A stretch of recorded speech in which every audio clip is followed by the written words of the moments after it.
Hello दोस्तों, स्वागत है आपका हमारे यूट्यूब चैनल पर।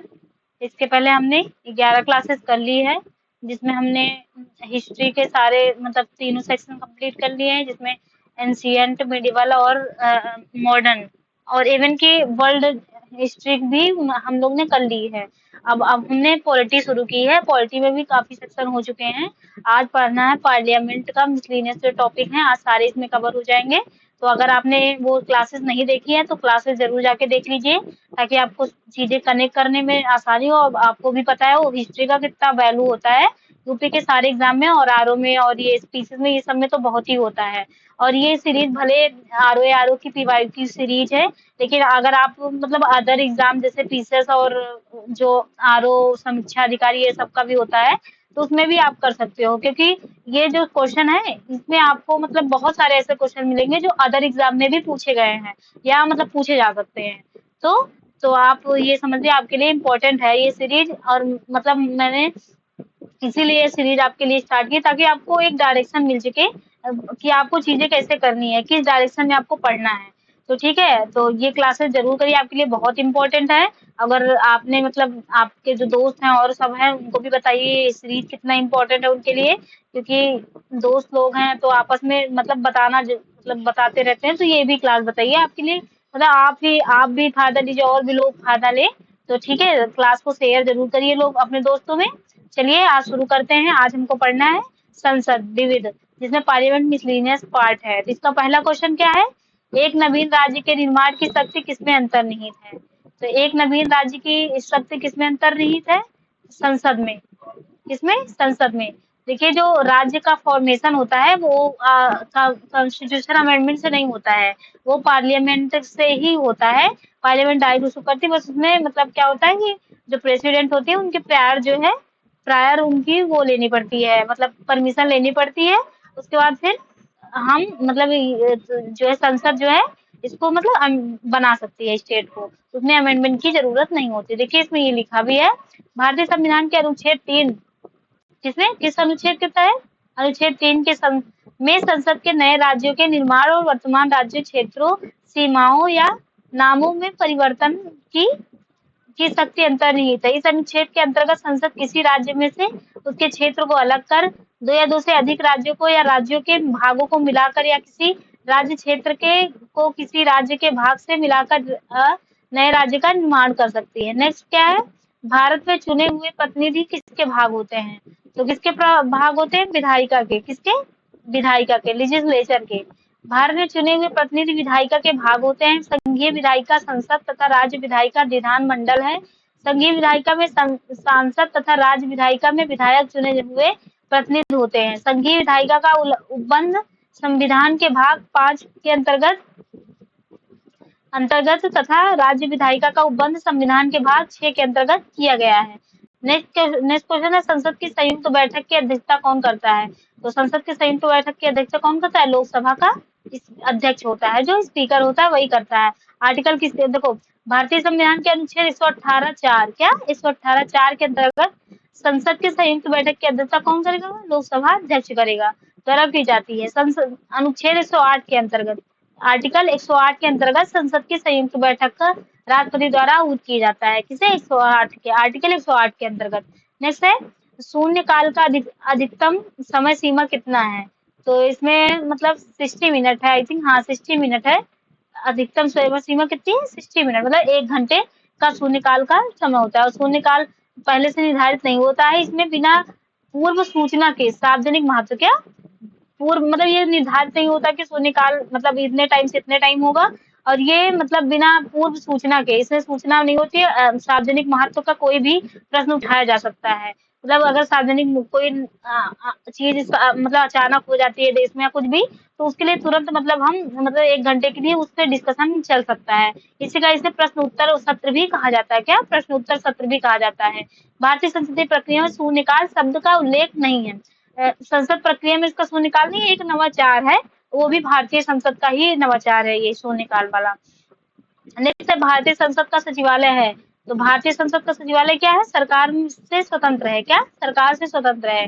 भारतीय संविधान का अनुच्छेद 98, क्या अनुच्छेद 98 के तहत संसद के प्रत्येक सदन के लिए एक पृथक सचिवालय की व्यवस्था की है, जो कि सरकार से स्वतंत्र होते हैं। लोकसभा सचिवालय एक स्वतंत्र निकाय है जो माननीय लोकसभा अध्यक्ष के पूर्ण नियंत्रण और मार्ग निर्देशन पर कार्य करता है। ठीक है, लोकसभा अध्यक्ष के ही अंतर्गत वो काम करता है, उन्हीं के हिसाब से करता है। नेक्स्ट क्वेश्चन है, भारतीय संसद का सबसे महत्वपूर्ण लक्षण क्या नहीं है? इसमें से भारतीय संसद का सबसे महत्वपूर्ण लक्षण इसमें से क्या नहीं है? तो ये है पहला, इसमें क्या दिया है, या भारत की संघ विधायिका है, सही बात है। इसमें राष्ट्रपति भी शामिल है, सही है। यह द्विसदनीय है, सही है। लोकसभा और राज्यसभा द्विसदनीय है। और संसद का उच्च सदन और निम्न सदन प्रत्येक 5 वर्ष में भंग होता नहीं, इसमें गलत है। संसद का निम्न सदन ही 5 साल में भंग होता है, उच्च सदन कभी भंग नहीं होता, उसके जबकि मेंबर ही 6 साल में रिटायरमेंट लेते हैं। चलो डिस्कशन देख लेते हैं, इसका क्या है। राज्यसभा भारतीय संसद का उच्च सदन है। संविधान के अनुच्छेद 80 क्या आर्टिकल 80 के अंतर्गत राज्यसभा एक स्थायी सदन है। राज्यसभा के सदस्यों को अधिक से अधिक संख्या कितना 250 हो सकती है। राज्यसभा के सदस्यों के लिए न्यूनतम उम्र सीमा कितनी है, 30 वर्ष है। राज्यसभा से 103 सदस्य प्रति 2 वर्ष के पश्चात सेवानिवृत्त होते हैं। राज्यसभा को भंग नहीं किया जा सकता। लोकसभा संसद को निम्न सदन है। भारतीय संविधान के अनुच्छेद 81 क्या अनुच्छेद 81 में लोकसभा का वर्णन है, जिसकी अधिकतम संख्या कितना है, 550 हो सकती है। यह सदन प्रत्येक 5 वर्ष में विघटित हो जाती है, कितना 5 वर्ष में विघटित हो जाता है। नेक्स्ट क्वेश्चन है, किस अमेरिकी राष्ट्रपति ने अपनी यात्रा के दौरान भारतीय संसद को संबोधित नहीं किया है? किस अमेरिकी राष्ट्रपति ने अपनी यात्रा के दौरान भारतीय संसद को संबोधित नहीं किया? तो इसमें मतलब कौन से ऐसे वो थे जो मतलब बाहर मतलब नेता थे अदर राष्ट्र के, कि जो तो जॉर्ज डब्ल्यू बुश ने नहीं किया। किसने? जॉर्ज डब्ल्यू बुश ने 2006 में भारत की यात्रा की थी। अपनी यात्रा के दौरान जॉर्ज बुश ने भारत की संसद को संबोधित नहीं किया था, जबकि बिल क्लिंटन, जिम क्लिंटन तथा बराक ओबामा ने अपनी भारत यात्रा के दौरान भारतीय संसद को संबोधित किया था। नेक्स्ट क्वेश्चन, निम्नलिखित में से किस प्राधिकरण के पास नए राज्यों का गठन या मौजूद राज्य की सीमाओं में परिवर्तन करने का अधिकार है? तो किसके पास है, किसके? संसद। ये पहला भी क्वेश्चन था, देखिए रिपीट हुआ, बस थोड़ा सा उसको नए फॉर्म में बना दिया है। तो क्या हो जाएगा, संसद हो जाएगा। नेक्स्ट, संसद में पहला लोकपाल बिल कब प्रस्तुत किया गया था? कब प्रस्तुत किया पहला लोकपाल बिल? 1971 में। कब? 1971 में। 1971 में संसद में पहला लोकपाल बिल प्रस्तुत किया गया था, जो कि लोकसभा के भंग हो जाने पर से पारित नहीं हुआ था। लोकपाल शब्द का जिक्र पहली बार 1963 में संसद में तत्कालीन सांसद लक्ष्मी मल्ल सिंघवी ने किया था। ये नए क्वेश्चन है, कौन किया था? लक्ष्मी मल्ल सिंघवी ने किया था। लोकपाल और लोकायुक्त अधिनियम वर्ष 2013 में संसद के दोनों सदनों द्वारा पारित किया गया। कब? 2013 में आया लोकपाल मतलब, लेकिन उसकी मतलब चीजें पहले से ही चल रही थी। ठीक है, इसके तहत केंद्र में एक लोकपाल और राज्य में एक लोकायुक्त की व्यवस्था की गई है। नेक्स्ट है, भारतीय राज्य व्यवस्था के संदर्भ में शून्यकाल क्या है? तो शून्यकाल क्या प्रातः एवं मध्यम काल? नहीं, गलत है। विपक्ष का प्रस्ताव पर विचार करने का समय? नहीं। वित्तीय बिल को लोकसभा में प्रस्तुत करने का? नहीं। सर्वाधिक महत्वपूर्ण कार्य पर चर्चा का समय है, आरडी है इसमें ऑप्शन। नेक्स्ट है, नेक्स्ट टॉपिक क्या है, नेक्स्ट नहीं सॉरी नेक्स्ट क्वेश्चन है, संसद में वित्त विधेयक को के प्रस्तुतिकरण के पश्चात कितने दिन में मंजूर होना जरूरी है? तो किससे वित्त विधेयक कितने दिन में मंजूरी होना जरूरी है? 75 दिन में। कितना? 75 दिन। संसद में वित्त विधेयक के प्रस्तुतिकरण के पश्चात 75 दिन में मंजूरी होना जरूरी है। वित्त विधेयक या धन विधेयक को केवल राष्ट्रपति की अनुमति पर ही लोकसभा में पेश किया। कितना? राष्ट्रपति के अनुमति से ही लोकसभा में प्रस्तुत, इसीलिए देखो राष्ट्रपति से बाद में परमिशन नहीं लेनी पड़ती है, मतलब धन विधेयक पास हो जाता है, क्योंकि प्रायर ही उसके पहले ही परमिशन ले ली गई है। नेक्स्ट इसमें मतलब इसमें आगे है, वित्त विधेयक में राज्यसभा की सिफारिशों को शामिल करने का प्रावधान है। हालांकि धन विधेयक के मामले में अनिवार्य नहीं है, लेकिन वित्त विधेयक में वो उनकी मतलब सिफारिशों को शामिल किया जाता है, धन विधेयक में नहीं होती है। नेक्स्ट है, नया राज्य के गठन अथवा सीमा में परिवर्तन करने का अधिकार किसको है? तो इसमें किसको है? भारत की संसद को है। देखो 3 क्वेश्चन है एक ही टॉपिक से, ये देख लीजिए। इसमें मतलब 3 हमने आर्टिकल 3 पढ़ा था, 2 ही है इसमें। नए राज्य के गठन अथवा सीमा में परिवर्तन करने का अधिकार संसद को है। किसको? संसद को है। संविधान के अनुच्छेद 2 में संघ के नए राज्यों के प्रवेश अथवा स्थापना का प्रावधान है। ठीक है, अनुच्छेद 3 में संसद विधि बनाकर नए राज्य का निर्माण, सीमा परिवर्तन अथवा नाम परिवर्तन कर सकती है। नेक्स्ट क्वेश्चन, संसद ने किस वर्ष नागरिकता अधिनियम स्वीकृत किया था? तो किस वर्ष किया था? 1955 में। 1955 में नागरिकता अधिनियम आया था। ठीक है, नागरिकता का मतलब वर्णन संविधान में हमारे 5 से आर्टिकल 5 से 11 तक है। नेक्स्ट है, समग्र भारतीय सेवाओं की शक्ति किसमें अंतर्निहित है? तो समग्र भारतीय सेवाओं की शक्ति किसमें अंतर्निहित है? तो किसमें अंतर्निहित है?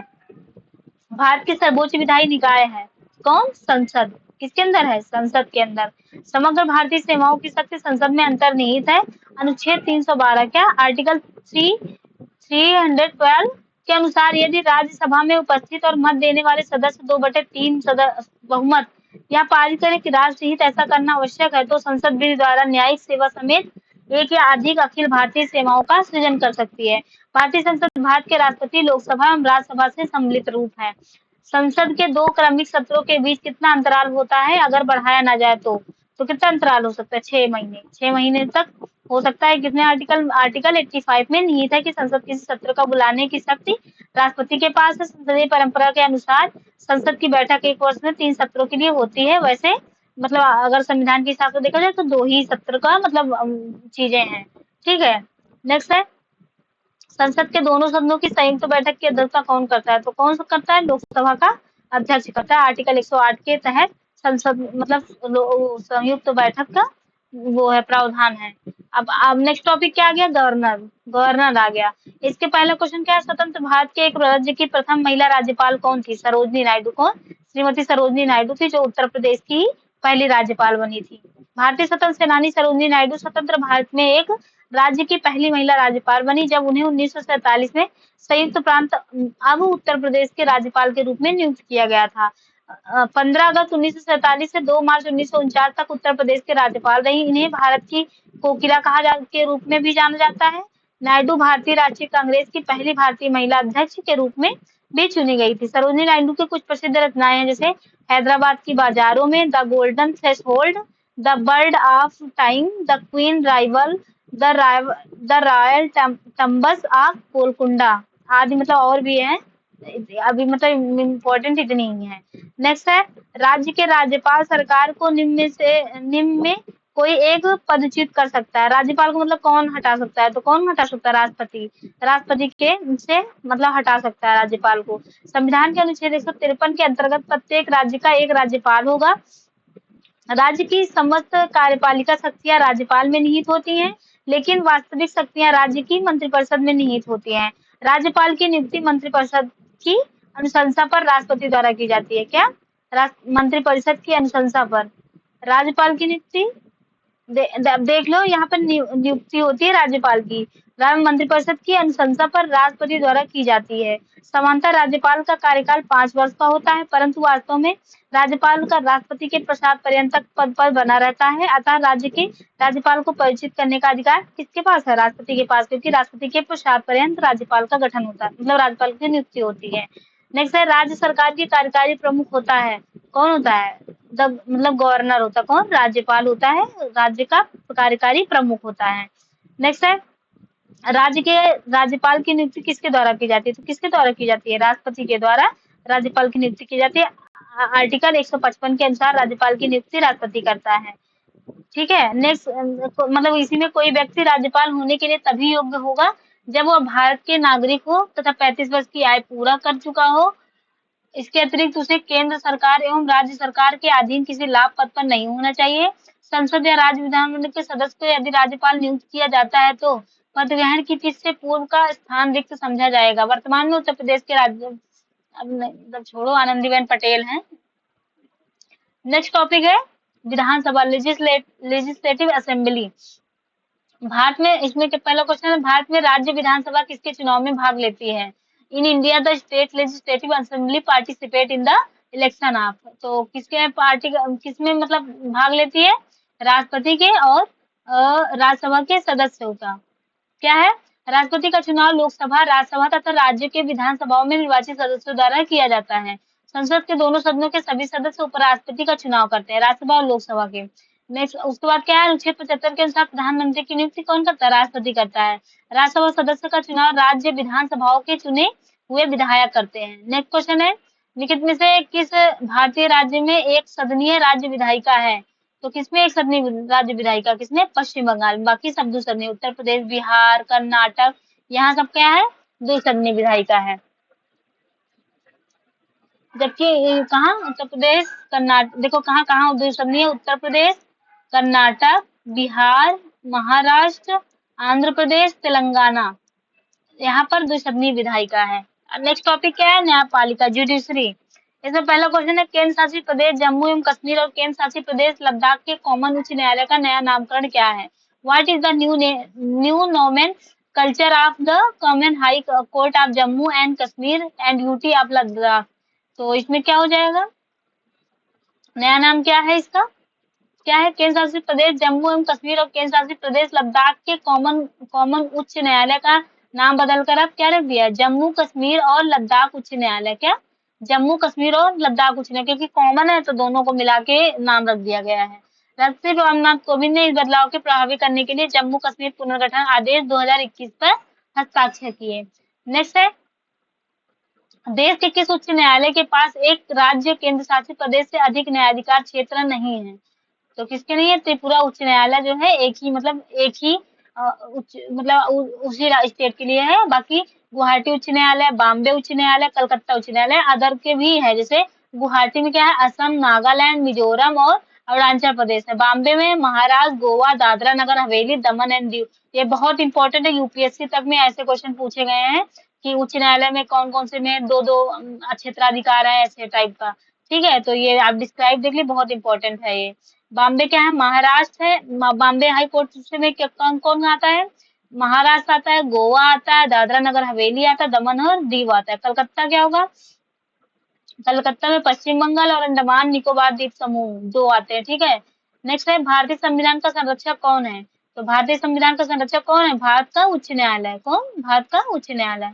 भारतीय संविधान का संरक्षक भारत का उच्चतम न्यायालय है। भारतीय संविधान के अनुच्छेद 32 के तहत भारत के प्रत्येक नागरिक का मौलिक अधिकार के उल्लंघन पर सर्वोच्च न्यायालय से संवैधानिक उपचार प्राप्त करने का अधिकार दिया गया है।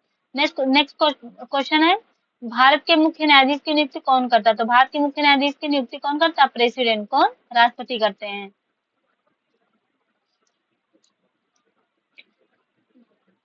नेक्स्ट है, भारत के सर्वोच्च न्यायालय ने न्यायाधीशों की संख्या बढ़ाने की शक्ति इनमें से किसके पास निहित है? तो किसके पास है? प्रेसिडेंट के पास। किसके? प्रेसिडेंट के पास जो है ये मतलब जो न्यायाधीश होते हैं उनकी संख्या को बढ़ा सकता है। न्यायाधीशों की संख्या 34 अभी मतलब इस समय 34, 33 प्लस 1 34 टोटल मिला के। मतलब एक वो जो मुख्य चीफ जस्टिस ऑफ इंडिया है वो है एक, बाकी 33 जज हैं। नेक्स्ट है, भारत में कितने उच्च न्यायालय हैं? तो भारत में कितने उच्च न्यायालय? 25 उच्च न्यायालय। कितना? 25 उच्च न्यायालय हैं। नेक्स्ट क्वेश्चन है, केंद्र शासित प्रदेश के पास अपना उच्च न्यायालय है? तो अपना उच्च न्यायालय किसके पास है? दिल्ली के पास अपना उच्च न्यायालय, स्वयं का उच्च न्यायालय है दिल्ली के पास। दिल्ली भारत का एकमात्र ऐसा केंद्र शासित प्रदेश है जिसका अपना उच्च न्यायालय है। दिल्ली उच्च न्यायालय की स्थापना कब हुई थी? 31 अक्टूबर 1966 को हुई थी। उच्च न्यायालय का प्रावधान भारतीय संविधान के अनुच्छेद 214 से 231 तक किया गया है। वर्तमान में भारत में कुल 25 उच्च न्यायालय है। नेक्स्ट है, नेक्स्ट क्वेश्चन है, उच्च न्यायालय के न्यायाधीश के पद पर नियुक्ति के लिए एक वकील के लिए पेशेवर अभ्यास की न्यूनतम आवश्यक अवधि कितनी होनी चाहिए? 10 ईयर होती। कितना? 10 साल। 10 साल होती है। उच्च न्यायालय के न्यायाधीशों की नियुक्ति के लिए योग्यताएं भारतीय संविधान के अनुच्छेद 217 में, किसमें? आर्टिकल 217 में दी गई है, जिसके अनुसार कोई व्यक्ति किसी उच्च न्यायालय के न्यायाधीश के रूप में नियुक्त होने के लिए तभी योग्य होगा जब वह भारत का नागरिक हो, कम से कम 10 वर्ष तक न्यायिक पद का धारण कर चुका हो। कितना? 10 वर्ष। किसी उच्च न्यायालय का या एक से अधिक उच्च न्यायालयों का लगातार कम से कम 10 वर्ष तक अधिवक्ता हो। उसका नेक्स्ट है, सर्वोच्च न्यायालय में कौन सा न्यायाधीश के विरुद्ध भारतीय संसद में पहली बार महाभियोग चलाया गया था? तो किसके साथ? बी रामास्वामी के मतलब के खिलाफ जो है चलाया गया था महाभियोग। सर्वोच्च न्यायालय में न्यायाधीश बी रामास्वामी विरुद्ध वर्ष 1993 कब? 1993 में चलाया गया था। अब ये मतलब वो है आर्टिकल का मिलान दिया गया है, मिलाना है आर्टिकल को, तो इसको ऐसे देख लेते हैं। आर्टिकल 126 में क्या है? कार्यकारी मुख्य न्यायाधीश की नियुक्ति। क्या? कार्यकारी मुख्य न्यायाधीश की नियुक्ति है। नेक्स्ट 127 में क्या? औपचारिक रूप से जजों का नियुक्ति, मतलब तथार्थ न्यायाधीश की जो वो है वो आर्टिकल 127 में है। फिर आर्टिकल 137 में है सुप्रीम कोर्ट द्वारा निर्णय की समीक्षा या आदेश, जो मतलब निर्णय की समीक्षा और आदेश मतलब जिसके तहत वो क्या कहते हैं, अरे मतलब समीक्षा करता है ना किसी एक्ट का या कुछ भी, तो वो आर्टिकल 137 के थ्रू होता है। जैसे आर्टिकल 141 सुप्रीम कोर्ट द्वारा घोषित कानून सभी न्यायालयों के लिए बाध्यकारी होना। ठीक है। मतलब सुप्रीम कोर्ट का जो आदेश होता है, जो मतलब कानून होंगे, वो सारे जो न्यायालय होंगे उनके लिए बाध्यकारी होंगे। आर्टिकल किसने 141 के तहत है। नेक्स्ट है, भारत की कौन सी संस्था भारतीय संविधान की व्याख्या करने का अंतिम अधिकार रखती है। तो भारत का सर्वोच्च न्यायालय जो है मतलब संविधान के व्याख्याकार है, अंतिम व्याख्याकार माना जाता है। नेक्स्ट है, अब नेक्स्ट टॉपिक आ गया संघ एवं राज्य क्षेत्र, यूनियन एंड इट्स टेरिटरी। पहला क्या है, तेलंगाना राज्य का गठन कब हुआ था। तो तेलंगाना राज्य का गठन कब हुआ था, 2 जून 2014। कब, 2 जून 2014, इसे 2 जून 2014 याद रखना। नेक्स्ट है, स्टेट निम्नलिखित राज्य के गठन का क्रम में क्या है, मतलब इनमें गठन के हिसाब से मतलब लगाना है। तो ये देखिए इसमें दिया है, तो नागालैंड 1963 में बना था, तो पहला नागालैंड हो जाएगा, पहला नागालैंड हो जाएगा। फिर हरियाणा 1966 में बना है, इसको याद रखिए, बहुत इंपॉर्टेंट है, ये अक्सर यही सारे पूछे जाते हैं लगभग, तो मतलब याद रखिएगा। नागालैंड का 1963 में, हरियाणा का 1966, सिक्किम 1975, गोवा 1987। तो नागालैंड, हरियाणा, सिक्किम, गोवा। नेक्स्ट है, वर्तमान में भारत में कितने राज्य और केंद्र शासित प्रदेश हैं। तो अभी अभी वर्तमान में तो 28 राज्य और 8 यूटी हैं। नेक्स्ट है, पंचायती राज व्यवस्था, पंचायती राज सिस्टम है। इसमें पहला क्वेश्चन, जिनमें से कौन सा राज्य ने पंचायत अधिनियम 1996 नियमित अधिसूचित किया है। मतलब पेशा एक्ट को किसने मतलब वो किया है, लागू किया है, तो किसने, एबीसी। एबीसी आंध्र प्रदेश, हिमाचल प्रदेश और गुजरात, ये मतलब तीनों ने पेशा एक्ट अधिसूचित किया है। क्या है, ए वाला है, A B C, Andhra Pradesh, Himachal Pradesh, Gujarat. पेशा अधिनियम 1996 पंचायतों से संबंधित संविधान के भाग 9 के प्रावधानों के अनुसूचित क्षेत्रों में विस्तारित करने के लिए अधिनियमित किया गया था। 10 राज्य आंध्र प्रदेश, देखो 10 राज्यों में पेशा एक्ट है, तो क्या है, आंध्र प्रदेश, छत्तीसगढ़, हिमाचल प्रदेश, गुजरात, क्या है, आंध्र प्रदेश, छत्तीसगढ़, हिमाचल प्रदेश, गुजरात, झारखंड, मध्य प्रदेश, महाराष्ट्र, उड़ीसा, राजस्थान और तेलंगाना ने पंचायत अधिनियम पेशा 1996 नियम अधिसूचित किया है। 1996 का पेशा अधिनियम भूरिया समिति की सिफारिश पर, किसके, भूरिया समिति की सिफारिश पर लागू हुआ था। कौन, पेशा एक्ट 1996। नेक्स्ट है, भारतीय संविधान के किस भाग में पंचायती राज व्यवस्था के बारे में उल्लेख किया गया है। तो किस में किया गया था पंचायती राज व्यवस्था के बारे में उल्लेख, आर्टिकल किसमें, आर्टिकल 9 में किया गया है। नेक्स्ट टॉपिक है, मतलब नेक्स्ट क्वेश्चन है, देखो इसमें थोड़ा डिस्क्रिप्शन देख लेते हैं, क्योंकि पूछा जाता है पंचायती राज आर्टिकल बहुत सारे पूछे जाते हैं, तो इसमें देख लेते हैं। भारतीय संविधान के भाग 9 में पंचायती राज व्यवस्था का उल्लेख किया गया है। इस भाग को 73वें संविधान संशोधन अधिनियम 1992 द्वारा संविधान में जोड़ा गया, साथ ही इसे संवैधानिक दर्जा प्रदान किया गया। ठीक है, नेक्स्ट, संविधान के 9 के तहत, भाग 9 के तहत 16 नए अनुच्छेद, अनुच्छेद 243 से अनुच्छेद 243 ओ तक जोड़ा गया। ज्ञात हो कि संविधान में अनुच्छेद 40, क्या, अनुच्छेद 40 डीपीएसपी में राज्य को इसके लिए कदम उठाने का निर्देश दिए गए हैं। 73वें संविधान संशोधन बलवंत राय मेहता समिति, क्या, बलवंत राय मेहता समिति की त्रिस्तरीय पंचायती राज व्यवस्था पर आधारित है। नेक्स्ट, राजस्थान में पंचायती राज किस वर्ष में स्थापित हुआ है। तो किस वर्ष में, 1959 में। कब, 1959 में। प्रधानमंत्री जवाहरलाल नेहरू द्वारा राजस्थान के नागौर, क्या, राजस्थान के नागौर जिले में बगदरी गांव में 2 अक्टूबर 1959 को पंचायती राज व्यवस्था लागू की गई। बलवंत राय मेहता के पंचायती राज संस्थाओं को जनक के रूप में जाना जाता है। बलवंत राय मेहता समिति 1957 में सामुदायिक विकास कार्यक्रम के कामकाज को देखने के लिए गठित की गई थी। सामुदायिक विकास कार्यक्रम, क्या, बलवंत राय मेहता समिति 1957 में। कब, 1957 में सामुदायिक विकास कार्यक्रम को कामकाज को देखने के लिए, क्या, ये भी मतलब पूछा जा सकता है, क्या, किसके लिए, सामुदायिक विकास कार्यक्रम के कामकाज को देखने के लिए गठित की गई थी। नेक्स्ट, पंचायती राज प्रदान करता है, पंचायती राज प्रदान करता है, क्या, स्थानीय स्तर पर लोकतांत्रिक प्रशासन प्रदान, democratic administration at a local level पे। पंचायती राज व्यवस्था एक ऐसी व्यवस्था है जिसके अंतर्गत शक्ति का विकेंद्रीकरण किया जाता है, क्या, शक्ति का विकेंद्रीकरण किया जाता है और सत्ता तथा प्रशासनिक शक्तियों को विभिन्न क्षेत्रों में विभाजित किया जाता है। अर्थात इसका संबंध स्थानीय स्तर पर लोकतांत्रिक प्रशासन से है, क्या, स्थानीय स्तर लोकतांत्रिक प्रशासन से है। भारत में पंचायती राज व्यवस्था 2 अक्टूबर 1959 को राजस्थान के नागौर जिलों में लागू की गया था। पंचायती राज को 73वां संविधान संशोधन 1992 द्वारा संवैधानिक स्थिति प्रदान की गई। नेक्स्ट क्वेश्चन है, ग्राम सभा जो कि पंचायती राज प्रणाली की नींव है, इस निकाय में निम्न से कौन सा शामिल होता है। तो पंचायत के क्षेत्र में शामिल गांव में रहने वाले व्यक्ति, पंचायत के चुने हुए सदस्यों द्वारा अप्रत्यक्ष रूप से चुने गए सदस्य, पंचायत के क्षेत्र में शामिल गांव के निर्वाचक सूची में पंजीकृत व्यक्ति, गांव के व्यक्तियों द्वारा प्रत्यक्ष रूप से चुने गए। तो इसमें सी होगा। ग्राम सभा एक निकाय है जिसमें ऐसे सभी लोग सम्मिलित होते हैं जिनके नाम पंचायत के निर्वाचन सूची में ग्राम स्तर पर शामिल होता है। भारतीय संविधान के अनुच्छेद 43, क्या अनुच्छेद 43 बी में इसे परिभाषित किया गया है। ग्राम सभा पंचायती व्यवस्था का प्राथमिक तथा एक अस्थायी निकाय है। पंचायती राज के अन्य सभी संस्थाएं जैसे कि ग्राम पंचायत, ब्लॉक पंचायत और जिला परिषद का निर्माण निर्वाचित प्रतिनिधियों द्वारा होता है, जबकि ग्राम सभा मतदाताओं से बनती है। किसके? ग्राम सभा जो है मतदाताओं से बनती है, बाकी ग्राम सब पंचायत, ब्लॉक पंचायत और जिला परिषद ये सब निर्वाचित प्रतिनिधियों से द्वारा बनती है। नेक्स्ट टॉपिक है निर्वाचन, इलेक्शन। इसमें पहला क्वेश्चन क्या है? भारत के निर्वाचन आयोग की नियुक्ति और उसके कार्यकाल का निर्णय कौन लेता है? तो कौन लेता है? राष्ट्रपति लेते हैं।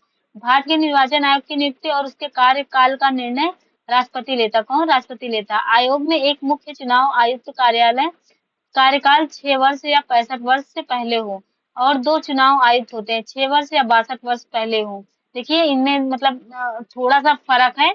देखो जो मुख्य निर्वाचक आयुक्त होगा, चुनाव आयुक्त होगा, उसके 6 वर्ष और 65 वर्ष तक कार्यकाल है। लेकिन जो अन्य जो निर्वाचक दो अन्य जो निर्वाचक होते हैं, निर्वाचक आयुक्त, चुनाव आयुक्त, वो 6 वर्ष और 62 वर्ष पहले से, याद रखना। टाइम तो मतलब वर्ष सेम है लेकिन एज क्या है? अलग अलग है। इसमें 65 है, इसमें 62। देखो ये जो मुख्य चुनाव आयुक्त होता है वो ज्यादा मेन होता है, ज्यादा इंपॉर्टेंट, तो इसलिए इसको 65 रखा है, इसमें 62, ऐसे याद रखिएगा, ठीक है। इसलिए कंफ्यूजन भी नहीं होगा और ये यहाँ से बहुत ज्यादा मतलब मिस्ट्री टाइप का क्वेश्चन पूछा जाता है, तो ये याद रखिएगा। संविधान के भाग 15 में, क्या भाग 15 में अनुच्छेद 324 से 329 में निर्वाचन से संबंधित उपबंध दिया गया है। निर्वाचन आयोग की स्थापना 25 जनवरी 1950 को हुई थी। नेक्स्ट है भारत के मतदान करना और निर्वाचन होना एक है। किसमें? संवैधानिक अधिकार। दोनों क्या? संवैधानिक अधिकार। भारत में मतदान करना, निर्वाचित होना एक संवैधानिक अधिकार है। क्या? मतदान करना और निर्वाचित होना है संवैधानिक अधिकार है। 61वें संविधान संशोधन नियम 1989 द्वारा मतदान की आयु सीमा 21 वर्ष से घटाकर 18 वर्ष कर दी गई। उल्लेखनीय है देश में 25 जनवरी को प्रतिवर्ष राष्ट्रीय मतदाता दिवस कब? 25 जनवरी को मनाया जाता है। नेक्स्ट क्वेश्चन है स्वतंत्रता के बाद भारत में पहला आम चुनाव किस वर्ष संपन्न हुआ था? तो किस वर्ष संपन्न हुआ था? 1951 में। कब? 1951 में। भारत स्वतंत्रता के बाद भारत में पहला आम चुनाव 1951 में संपन्न हुआ। पहले आम चुनाव में कुल 53 दलों और 533 निर्दलीय उम्मीदवारों 489 सीटों पर चुनाव लड़ा था। 489 सीटों में 364 सीटें भारतीय राष्ट्रीय कांग्रेस ने जीती थी। नेक्स्ट है भारत के निर्वाचन आयोग के अध्यक्ष की नियुक्ति कौन करता है? भारत के निर्वाचन आयोग के अध्यक्ष की नियुक्ति कौन करता है? तो कौन करता है? अध्यक्ष की नियुक्ति कौन करता है? राष्ट्रपति करता है। कौन? राष्ट्रपति। भारत के निर्वाचन आयोग के अध्यक्ष की नियुक्ति राष्ट्रपति द्वारा की जाती है। भारतीय संविधान के अनुच्छेद 324 के तहत निर्वाचन आयोग के बारे में प्रावधान किया गया है। भारत का निर्वाचन आयोग एक स्थायी संवैधानिक निकाय है। मुख्य निर्वाचक आयुक्त अपने पद पर 65 वर्ष, कम 65 वर्ष और 6 वर्ष तक का हो सकता है। नेक्स्ट टॉपिक है आयोग या समिति, commission and committees. NITI Aayog के बारे में क्या सत्य नहीं है? इसके अध्यक्ष भारत के प्रधानमंत्री हैं। राज्य के सभी मुख्यमंत्री और केंद्र शासित प्रदेशों के उपराज्यपाल इसके सदस्य हैं। देश के लिए पंचवर्षीय योजनाएं तैयार करता है। और इसके बाद क्या 2015 में नीति आयोग को स्थापित किया गया था। तो इसमें सी वाला गलत है। सॉरी, क्या पूछा है? नहीं है यार, देश के पंचवर्षीय, अच्छा गलत है, पंचवर्षीय योजनाओं को तो बंद कर दिया गया है ना। वो योजना आयोग था जो पंचवर्षीय योजनाओं का वो करता था। इसमें मतलब ये गलत हो जाएगा। नीति आयोग की स्थापना 1 जनवरी 2015 को योजना आयोग के स्थान पर की गई थी। इसके अध्यक्ष भारत के प्रधानमंत्री होते हैं। कौन? भारत के प्रधानमंत्री होते हैं। राज्यों के मुख्यमंत्री और केंद्र शासित प्रदेशों के उपराज्यपाल इसके सदस्य होते हैं। नीति आयोग ने 3 दस्तावेज, 3 वर्षीय कार्य एजेंडा, 7 वर्षीय मध्यम अवधि रणनीति दस्तावेज और 15 वर्षीय विजन दस्तावेज लाने में योजना बनाई है। ठीक है, ये मतलब योजना आयोग पंचवर्षीय योजना का गलत है। नेक्स्ट, निम्नलिखित किस समिति ने राज्यसभा का कोई प्रतिनिधि नहीं होता है? लोक लेखा समिति, सार्वजनिक उपक्रम समिति, सरकारी आश्वासन समिति। तो प्राक्कलन समिति जो होती है इसमें कोई सदस्य, सारा 30 मेंबर होते हैं, 30 जो है लोकसभा से होते हैं। तो ये मतलब इसमें नहीं होते। निम्न में से कौन संसद की परामर्श समिति बनाता है? तो कौन बनाता है परामर्श समिति? तो कौन? लोकसभा अध्यक्ष। कौन? Lok Sabha speaker of the Lok Sabha. Lok Sabha की समितियां लोकसभा अध्यक्ष द्वारा गठित की जाती हैं और इसके निर्देशन में कार्य करती हैं। इसके द्वारा सभी संसदीय समितियों के अध्यक्ष मनोनीत किए जाते हैं। इसकी अध्यक्षता में परामर्श समिति, अपने प्रायोजन समिति और नियम समिति जैसे समितियां सीधे कार्य करती हैं। नेक्स्ट है योजना आयोग का पदेन अध्यक्ष कौन है? तो कौन है पदेन अध्यक्ष? प्रधानमंत्री। कौन? प्रधानमंत्री होता है। नेक्स्ट है 1950 में योजना आयोग की स्थापना किसके तहत की गई है? तो किसके तहत की गई है? कार्यकारी आदेश के तहत।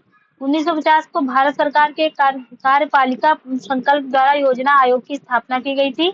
योजना आयोग का अध्यक्ष प्रधानमंत्री होता है। मतलब इसका जो है एक मतलब कार्यपालिका संकल्प के थ्रू 15 मार्च 1950 को इसका गठन किया गया था। नेक्स्ट है उत्तर प्रदेश राज्य लोक सेवा आयोग के व्यय को किस पर आधारित करता है? तो किस पर भारित करता है? बी, राज्य की संचित निधि पर भारित है। नेक्स्ट क्वेश्चन है भारत सरकार ने किसके स्थान पर नीति आयोग की स्थापना की थी? तो किसके स्थान पर किया था? योजना आयोग के आधार मतलब उस पे स्थान पर नीति आयोग को लाया था। नेक्स्ट है भारत आयोग का प्रथम अध्यक्ष कौन था? वित्त आयोग का प्रथम अध्यक्ष कौन था? तो कौन था? केसी नियोगी। वित्त आयोग का प्रथम अध्यक्ष कौन था? केसी नियोगी। और इसका गठन कब हुआ था? 1951 में की गई थी। नेक्स्ट है राष्ट्रीय विकास परिषद का गठन किस वर्ष किया गया था? तो किस वर्ष किया गया था? 1952 में। कब? 1952 में। राष्ट्रीय विकास परिषद की स्थापना 6 अगस्त 1952 के 6 अगस्त 1952 भारत सरकार के एक प्रस्ताव के आधार पर की गई थी। यह एक गैर संवैधानिक सलाहकारी निकाय है। इसकी मुख्यालय नई दिल्ली में। कहाँ? नई दिल्ली में। इसकी अध्यक्षता प्रधानमंत्री द्वारा की जाती है। राष्ट्रीय विकास परिषद। ठीक है। नेक्स्ट है मसेलकर समिति का गठन निम्न में से किस रिपोर्ट देने से हुई है? मसेलकर समिति। तो क्या हो जाएगा? ऑटो ईंधन नीति। सरकार ने वर्ष 2003 कब? 2003 में राष्ट्रीय ऑटो ईंधन नीति के बारे में निर्णय लेने के लिए ईंधन नीति के बारे में निर्णय लेने के लिए उच्चाधिकार प्राप्त आर.ए. मसेलकर समिति का गठन किया था। नीति आयोग का अस्तित्व कब आया है? तो नीति आयोग का गठन कब हुआ था? 1 जनवरी 2015 में। कब? 1 जनवरी 2015 को। नेक्स्ट योजना आयोग किस क्षेत्र में कार्य करता था? तो योजना आयोग भारतीय अर्थव्यवस्था के क्षेत्र में काम करता था। नेक्स्ट क्वेश्चन है ग्राम पंचायतों को संवैधानिक मंजूरी देने की आवश्यकता सर्वप्रथम किसके द्वारा अनुभव की गई थी? तो किसके द्वारा?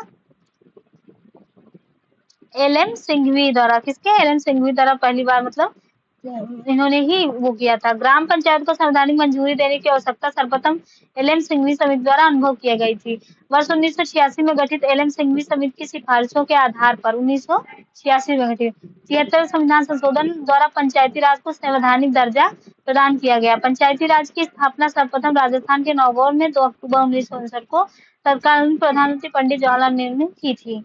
नेक्स्ट क्वेश्चन है राजेंद्र सच्चर कमेटी का गठन किनके सामाजिक, आर्थिक तथा शैक्षिक स्तर के अध्ययन के लिए हुआ था?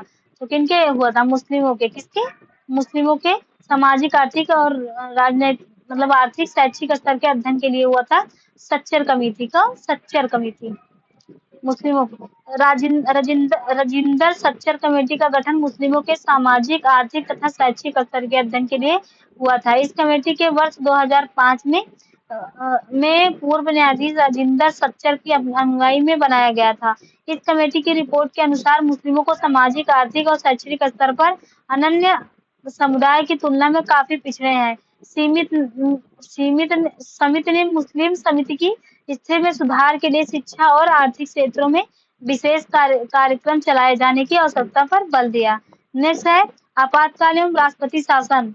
आपातकाल एवं राष्ट्रपति शासन के बारे में इमरजेंसी एंड प्रेसिडेंट रूल। जैसे पहला क्वेश्चन क्या है? निम्नलिखित में से किसके पास आपातकाल के दौरान मौलिक अधिकारों का निलंबित करने की शक्ति होती है? तो किसके पास होती है? राष्ट्रपति के पास। किसके? राष्ट्रपति के पास। आपातकाल के दौरान राष्ट्रपति के मौलिक अधिकारों को निलंबित करने की शक्ति प्राप्त है। इसको मतलब मौलिक अधिकार को निलंबन किया जा सकता है राष्ट्रीय मतलब आपातकाल जब लगता है। अनुच्छेद 358 से 59 राष्ट्रीय आपातकाल के मूल अधिकार पर पड़ने वाले प्रभाव का वर्णन करते हैं।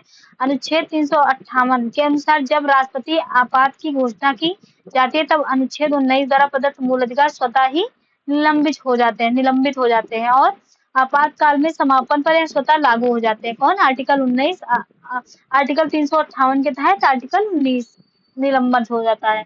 नेक्स्ट मतलब आर्टिकल है अनुच्छेद 359 के अंतर्गत अनुच्छेद 20, 21 को छोड़कर, किसके? 20 और 21 को छोड़कर अन्य सभी मूल अधिकार का प्रवर्तन समाप्त हो जाता है। नेक्स्ट है आपातकालीन स्थिति की घोषणा जिस वर्ष हुई वह है 1975 में। कब? 1975 में। नेक्स्ट है राष्ट्रपति द्वारा दूसरी बार राष्ट्रीय आपातकाल की घोषणा किस वर्ष की गई थी? तो दूसरी आपातकाल की घोषणा किस वर्ष की गई थी? राष्ट्रपति द्वारा दूसरी राष्ट्रीय आपातकाल की घोषणा 1971 पाकिस्तान युद्ध के दौरान की गई थी। देश में अब तक कुल 3 बार आपातकाल लग चुका है। प्रथम एवं तीसरी बार आपातकाल क्रमशः 1962 चीन युद्ध के दौरान और 1975 आंतरिक गड़बड़ी के कारण लगाया गया था। नेक्स्ट है वित्तीय आपातकाल किस अनुच्छेद के अंतर्गत लाया जाता है? तो आर्टिकल 360 के तहत वित्तीय आपातकाल लगाया जाता है। नेक्स्ट है निम्न से कौन से ऐसे मौलिक अधिकार हैं जिन्हें आपातकाल लगाने के बाद भी निलंबित नहीं किया जा सकता? तो किसका निलंबित नहीं किया जाता? आर्टिकल क्या है? 20 और 21 को निलंबन नहीं हो सकता है। नेक्स्ट क्वेश्चन है संविधान संशोधन, कॉन्स्टिट्यूशनल अमेंडमेंट। तो इसमें पहला क्वेश्चन है निम्न में से कौन भारतीय संविधान के 42वें संविधान संशोधन में शामिल नहीं था? प्रस्तावना के शब्दों में परिवर्तन किया गया। इसमें 10 मौलिक कर्तव्य की स्थापना की गई। राष्ट्र की एकता और बदल कर राष्ट्र की एकता और अखंडता किया गया। नेक्स्ट मतदान की आयु 21 वर्ष से घटाकर 18 वर्ष। ये गलत है, ये आर्टिकल 21 के तहत 61 के तहत किया गया था। नेक्स्ट है संविधान के किस संशोधन में प्राथमिक शिक्षा को एक मौलिक अधिकार रूप में जोड़ा गया? तो आर्टिकल 86 मतलब इसमें दिया नहीं है, ये गलत है सारे ऑप्शन। 86वें संविधान संशोधन 2002 में प्राथमिक शिक्षा को मौलिक अधिकार में जोड़ा गया था आर्टिकल 21A के तहत। 90वें संविधान संशोधन 2003 असम विधानसभा में अनुसूचित जनजातियों और गैर अनुसूचित जनजातियों को प्रतिनिधित्व बरकरार रखते हुए बोडोलैंड टेरिटोरियल काउंसिल क्षेत्र गैर जनजातीय के लोगों को सुरक्षा से संबंधित है। उसके बाद 91वें संविधान संशोधन 2003 में दल बदल व्यवस्था में संशोधन केवल संपूर्ण दल के विलय के मान्यता के केंद्र और राज्य मंत्रिपरिषद की सदस्य संख्या के क्रमशः लगभग विधानसभा सदस्य संख्या के अधिकतम 15%, जहां सदन की सदस्य संख्या 40 है वहां अधिकतम 12 होगी। 92वें संविधान संशोधन 2003 संविधान की 8वीं अनुसूची में बोडो, डोंगरी, मैथिली और संथाली भाषाओं का समावेश। नेक्स्ट है किस वर्ष में पौंडीचेरी का भारतीय सीमा में सम्मिलित किया गया था? तो किस वर्ष किया गया था? वर्ष 1962 में 14वां संविधान संशोधन 14वां संविधान संशोधन अधिनियम द्वारा पौंडीचेरी को भारतीय सीमा में एक केंद्र शासित प्रदेश के रूप में शामिल किया गया।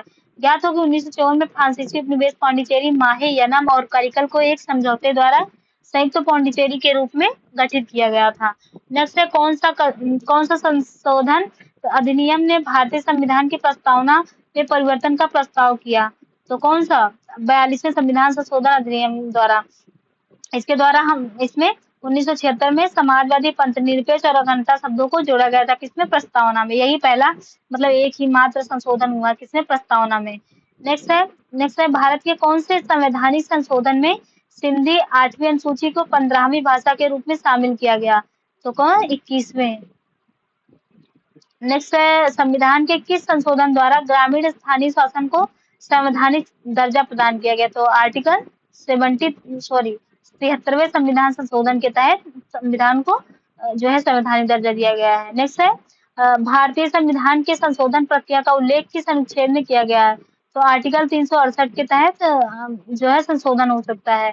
नेक्स्ट है महान्यायाधीश, नियंत्रक और महालेखा परीक्षक, attorney general of controller and auditor general.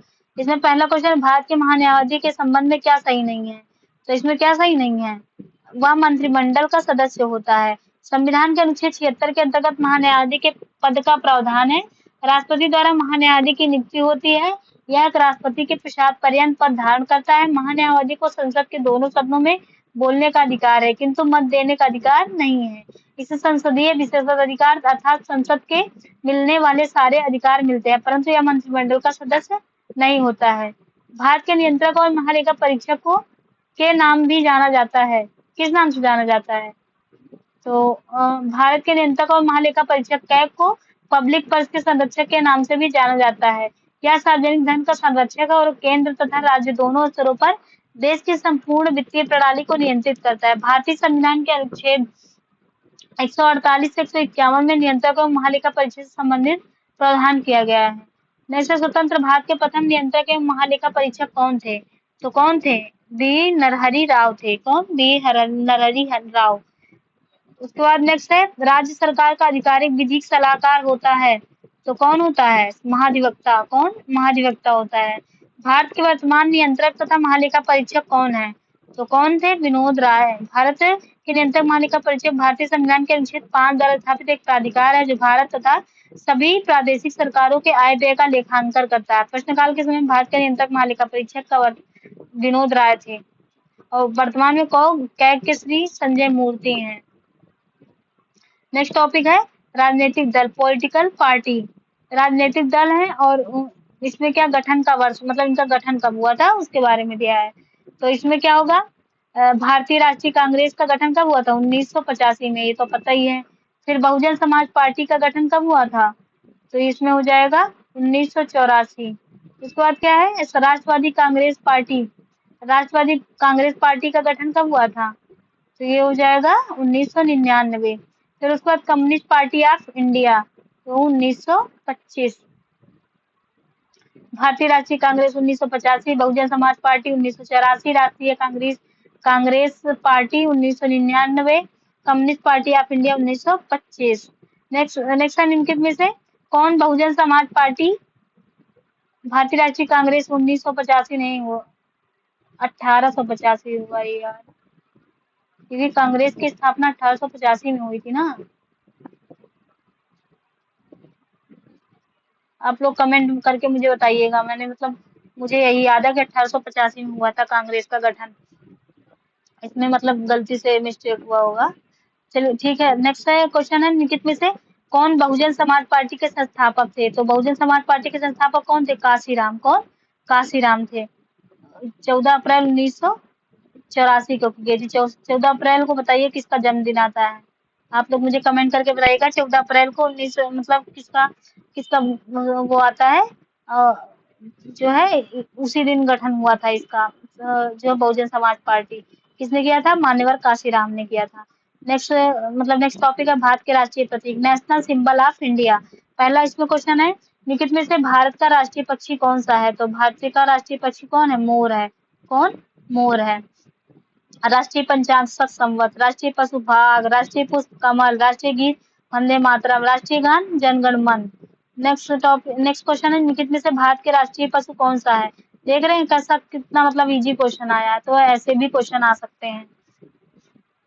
ये देखिए, इसमें अदर जो इलाहाबाद के अदर एग्जाम है उनके भी क्वेश्चन दिए हैं, तो आपको ये भी देखिए कितना बेनिफिट है कि अगर मान लो अदर एग्जाम से भी उठाता है तो आपको उसका भी फायदा होगा। ठीक है, तो क्या कौन सा हो जाएगा? रॉयल बंगाल टाइगर है। नेक्स्ट है, भारत का राष्ट्रीय फूल है, तो राष्ट्रीय फूल क्या है? कमल है। क्या? कमल, लोटस। उसके बाद नेक्स्ट है, भारत का राष्ट्रीय पक्षी क्या है? मोर, पीकॉक। नेक्स्ट क्वेश्चन है, भारत के राष्ट्रीय गीत की रचना किसने की थी? तो किसने किया था? बंकिम चंद्र चटर्जी ने। किसने? बंकिम चंद्र चटर्जी ने।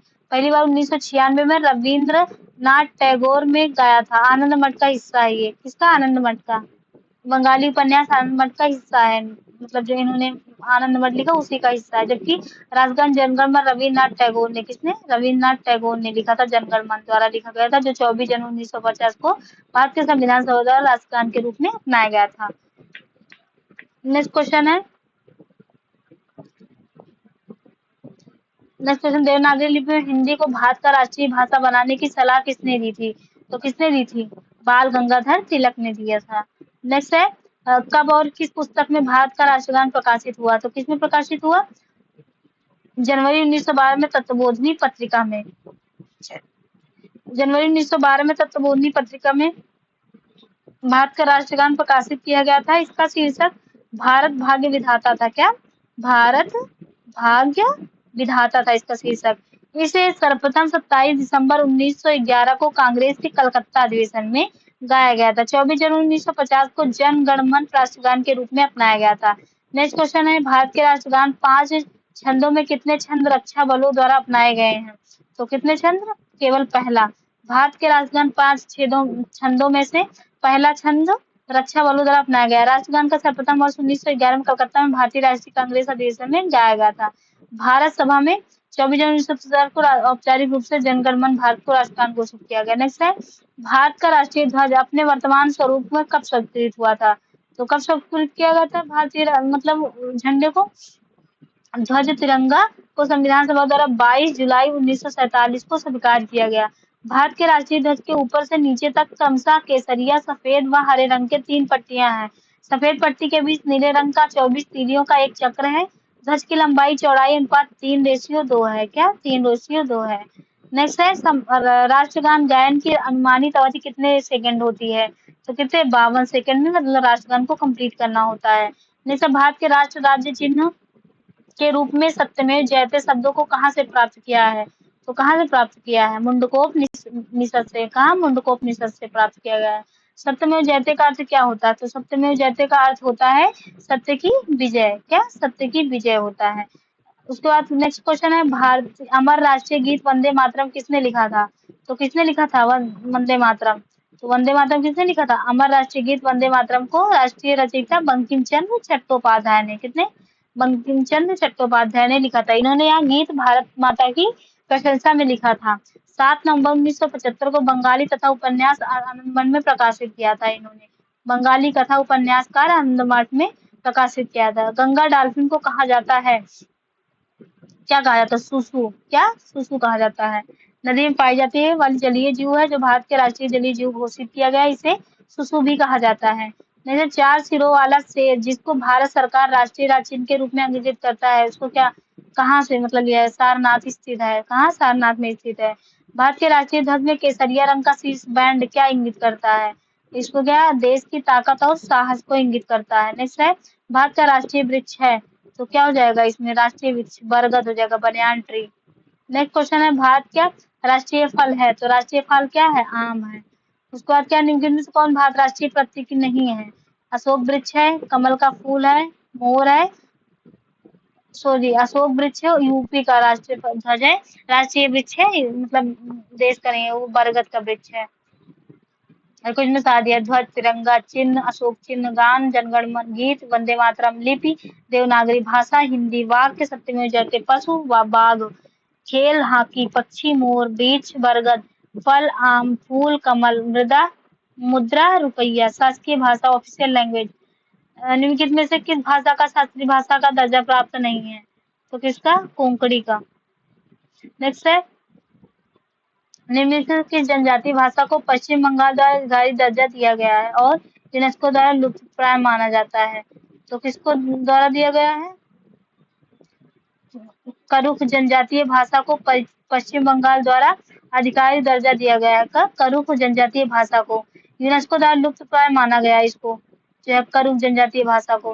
करुख एक आदिवासी भाषा है जो द्रविड़ परिवार से, किसके? द्रविड़ परिवार से संबंधित है। ओरांव आदिवासी समुदाय द्वारा बोली जाती है। किसके? ओरांव आदिवासी समुदाय जो है उनके द्वारा करुख जनजातीय भाषा बोली जाती है, जिसको मतलब लुप्तप्राय घोषित किया गया था। नेक्स्ट है, किस भाषा को शास्त्रीय भाषा का दर्जा नहीं दिया गया है? तो किसको नहीं दिया गया? बंगाली को। बाकी उड़ीसा, तमिल, तेलुगु ये सब राष्ट्रीय भाषा हैं। 11 राष्ट्रीय भाषाएं हैं, ठीक है।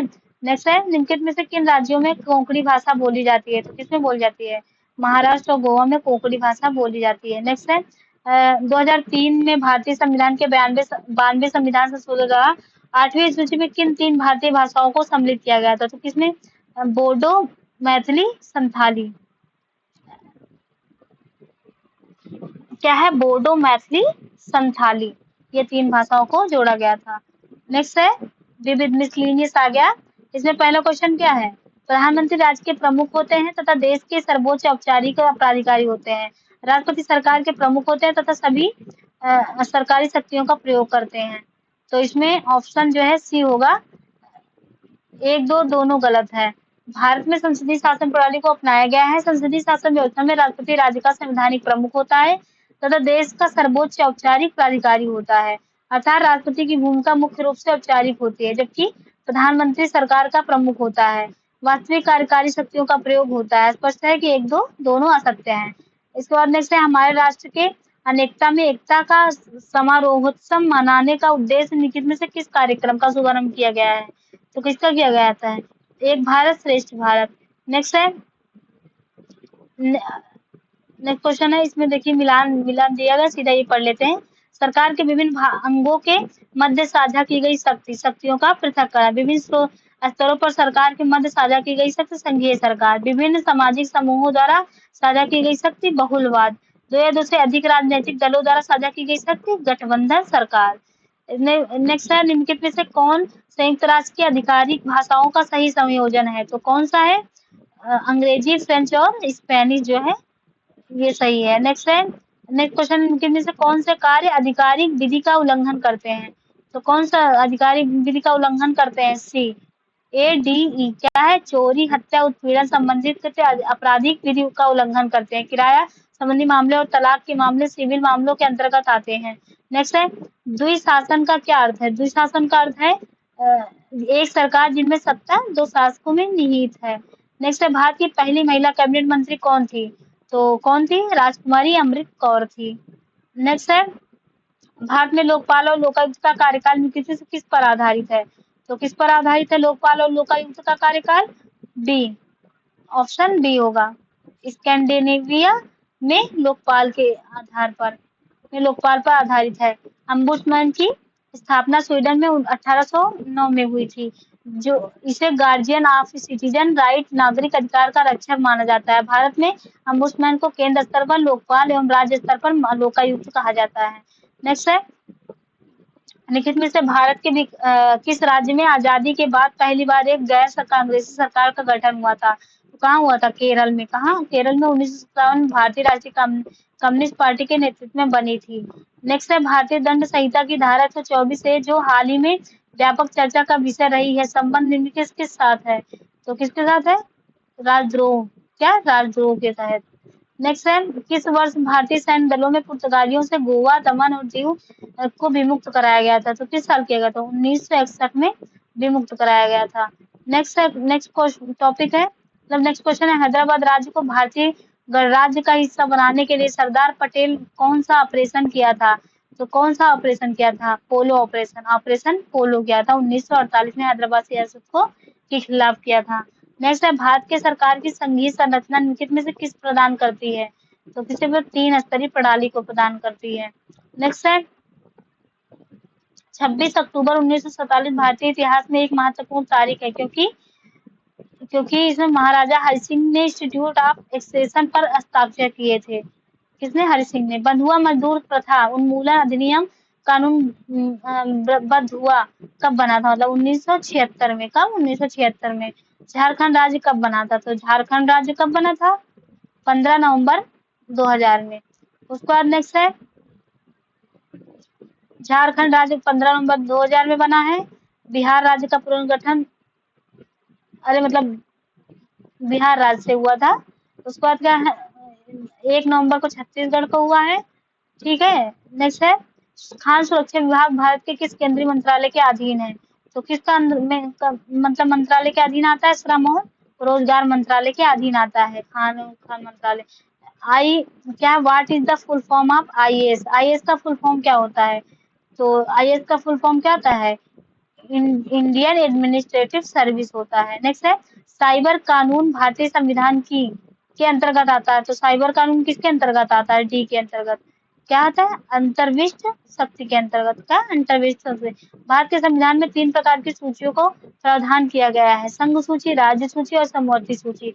संघ सूची में उन विषयों का उल्लेख है जिन पर कानून बनाने का शक्ति